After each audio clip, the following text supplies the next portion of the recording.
Hello everyone, welcome back to Inside 201. Today we are going to talk about vowels, IPA and vowels. Okay.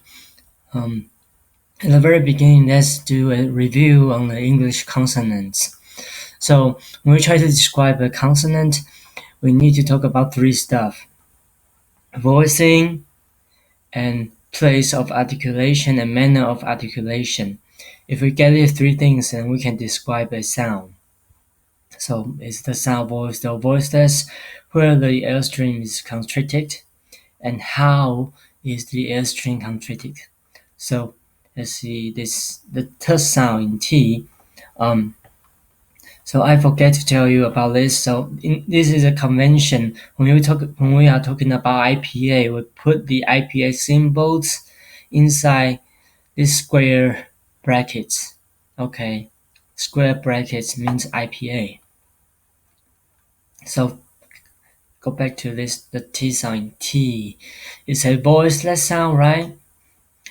And it's the alveolar sound, okay?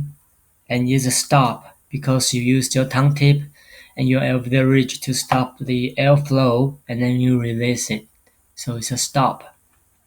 And now that's the V sound in veal. Okay, it's a voiced sound. It's a labiodental because you are using your upper teeth and your lower lips to do this sound. And then it's a fricative because you have a little space for the air stream to go out, and you, you you are hearing a hissing sound. It's a fricative. Okay, this is a review, and now let's switch to vowels. Oh, okay. So about the difference between vowels and consonants. So when the L string is constricted, we have consonants. When the L string is not constricted, then we have vowels. So we can think about what is the critical difference between vowels and consonants. Is it voicing, manner, or place? The answer is manner. Actually, you can see vowel as another value for manner. So in other words, vowel could be a type of manner. So if you have a question, what is the manner of these sounds? All of them are vowels. The answer is vowels. Okay. So vowel should be a manner of should be a type of a manner. Okay. Now let's talk about how we can describe vowels. Okay. So for vowels, we have four dimensions: the tongue height, and we have back.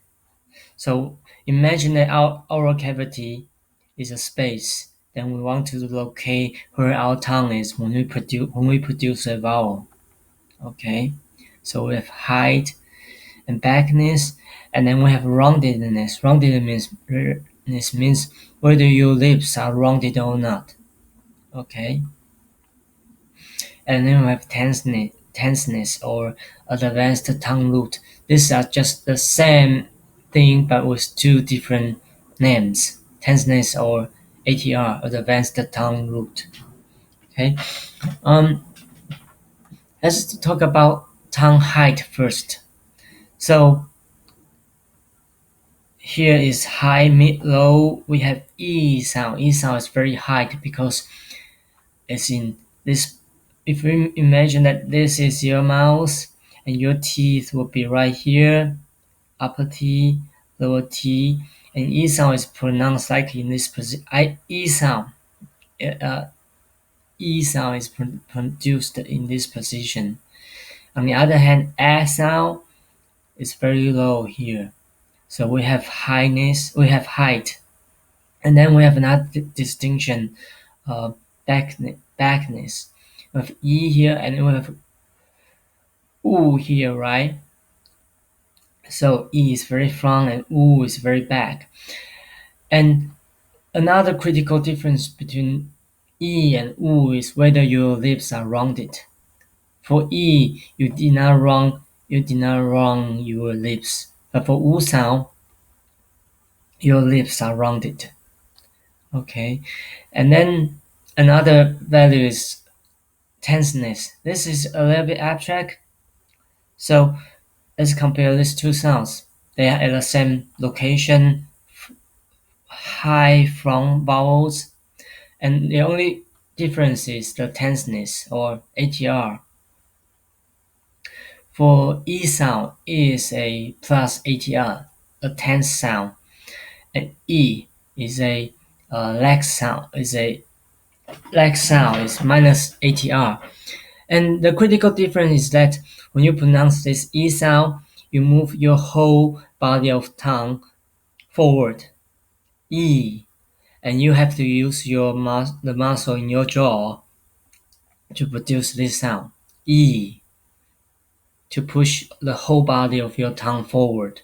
However, for this sound, your jaw is very relaxed and your tongue is in the normal position. And A sound and is the same thing. The only difference is whether the body of your tongue is pushed forward. Okay, and we are going to talk about this very soon. Okay, now let's watch Dr. Ivan Ashworth's lecture on vowels together again. But there's one thing that is not mentioned in this video, which is that it does not talk about the tenseness, the ATR dimension of vowels. Okay, so pay attention to that. Hey everyone, thanks for joining us. Welcome. So today we'll be talking more about articulatory phonetics, which again is the study of the production of speech sounds in the vocal tract. If you haven't already, please take a few minutes to look at our other videos in this series on describing consonant sounds and navigating the International Phonetic Alphabet. In this video, we will be talking about how linguists describe vowel sounds.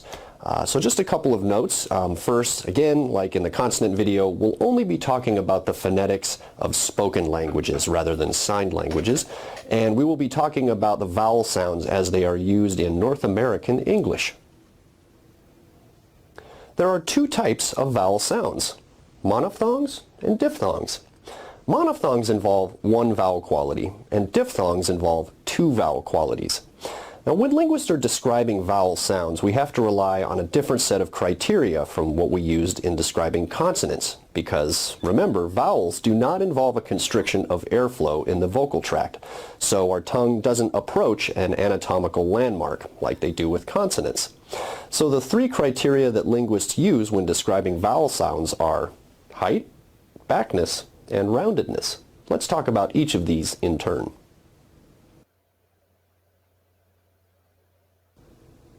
Height refers to how high or low the tongue is in the mouth when producing the vowel. For example, consider the vowel sounds E and Ah. If you say both of these vowels in succession, you should feel your tongue going up and down as you say E, Ah, E, Ah, E, Ah. In terms of height, vowels are either considered high, mid, or low. E is an example of a high vowel, and Ah is an example of a low vowel.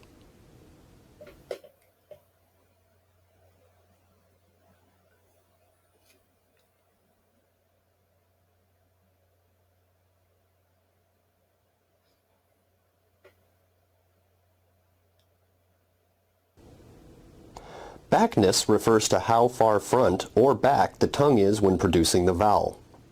As with vowel height, this can be tricky as it takes some practice, but consider the vowels E and U. If you say these vowels in succession, you may notice that your tongue is moving forward and backward as you say E, U, E, U, E, U.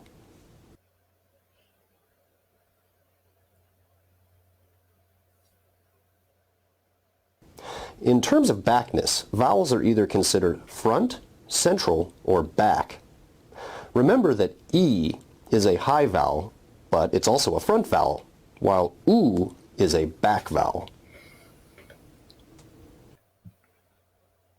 The third criteria that linguists use when describing vowels is roundedness. Roundedness means whether or not the lips are rounded when producing the vowel. Now this is something that's very easy, as you can feel and see when you are producing a rounded sound, or when the person that you're talking to is producing a rounded sound. So again, take the two sounds that we just used, E and oo. Oo, as you can clearly see and feel, is a rounded vowel, whereas E is not a rounded vowel.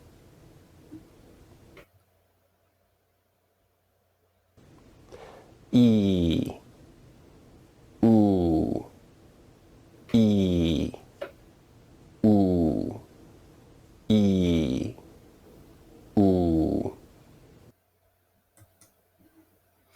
Okay, let's go back to here a little bit. Here, okay. So, actually, we can make the distinction more clear if we have a rounded version of this sound.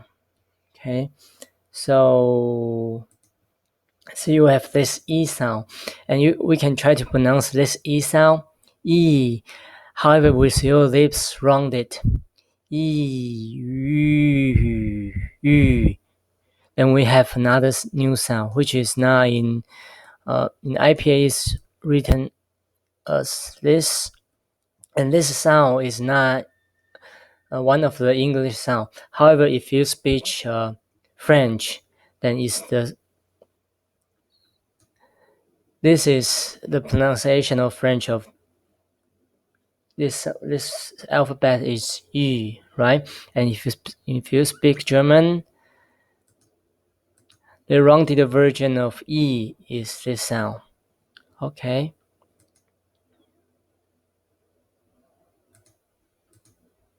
Oh, sorry.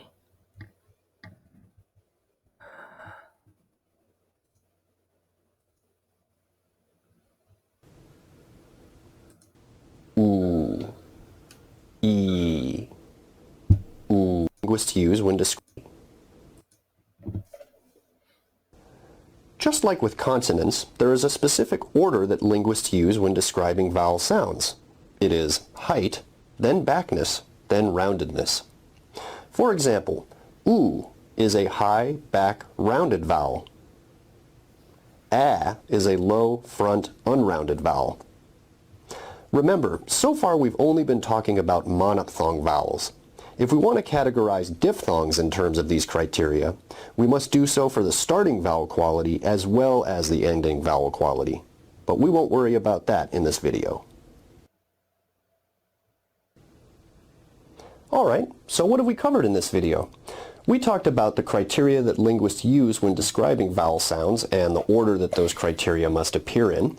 And that's pretty much it for this video, but be sure to check out our other videos in describing consonant sounds and how to navigate the International Phonetic Alphabet.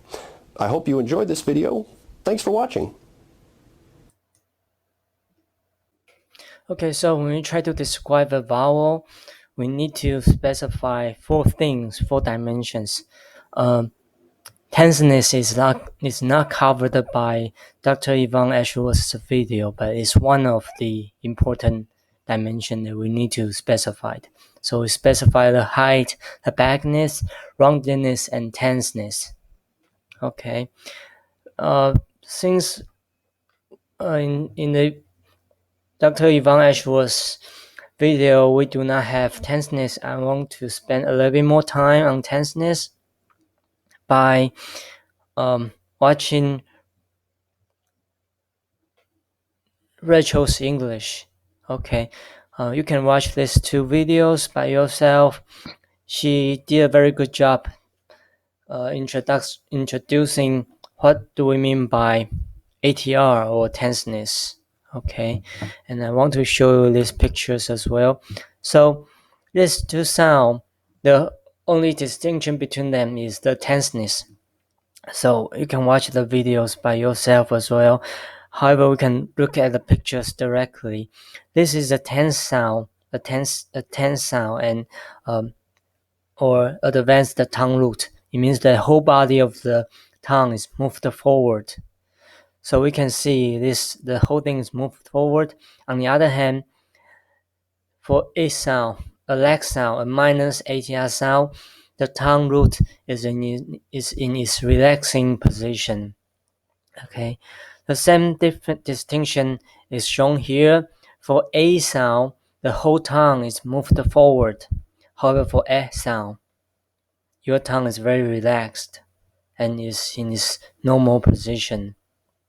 Okay. This is just a review, the English vowel chart. Okay, we have all the positions and the tense, lex, dimension. Okay, and we have round. Oh, in this chart, we do not show the roundedness dimension, but almost all the back vowels are rounded. Okay, and also you can check this IPA vowel chart from this link.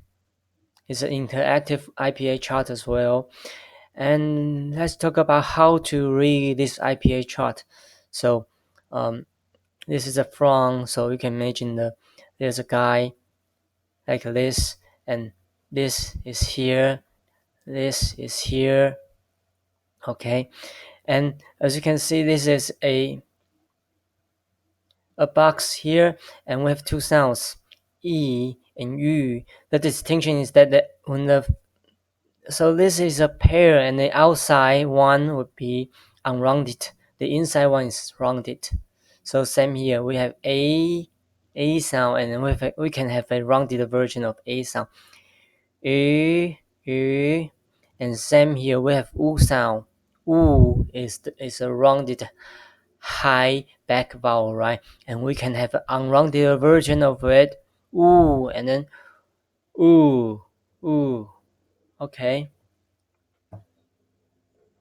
And so when we try to describe vowel, we need to specify the height, the backness, the tenseness, and roundedness.